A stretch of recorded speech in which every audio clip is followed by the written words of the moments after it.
This is a short video for sunrise, sunset, a side lying movement that we'll do to open up and move into a twist and sort of free things up between the scapula and the shoulder blade, the scapula and the thoracic spine. You might want something to go underneath your head here in side lying. You might not, your choice. You'll lay down on your side, hips to 90, knees to 90. You're looking to be pretty stable through the lower half of your body. You might want to start here just breathing into the side for a few breaths. Finding the breath and the movement of the rib cage. And then we'll take one hand on top of the other.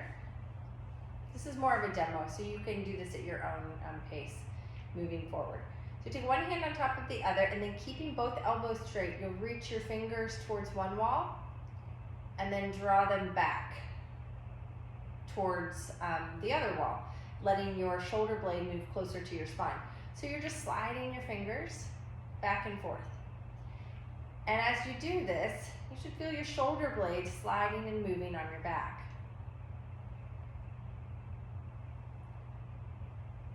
So once that feels complete, you feel like you've loosened things up between your shoulder blade and your back. And you're not popping way up, taking your shoulder up towards your ears, but you're pretty relaxed through the rest of the body.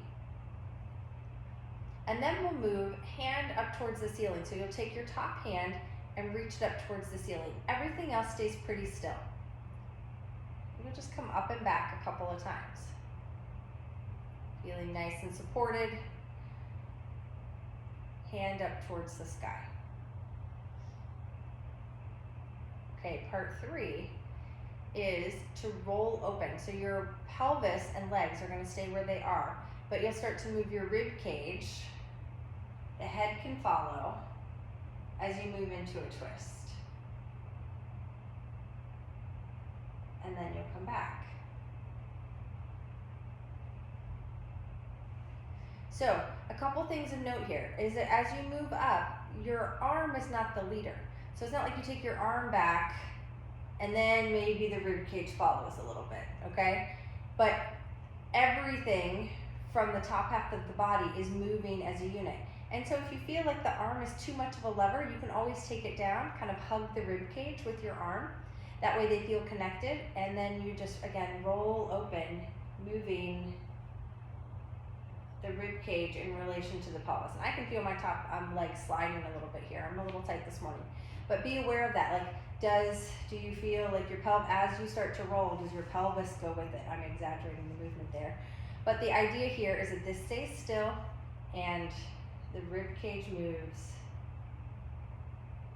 in relation to the pelvis. You can go nice and slow, really feeling the twist. Then you'll roll over and do the other side. And down to the part of the knee.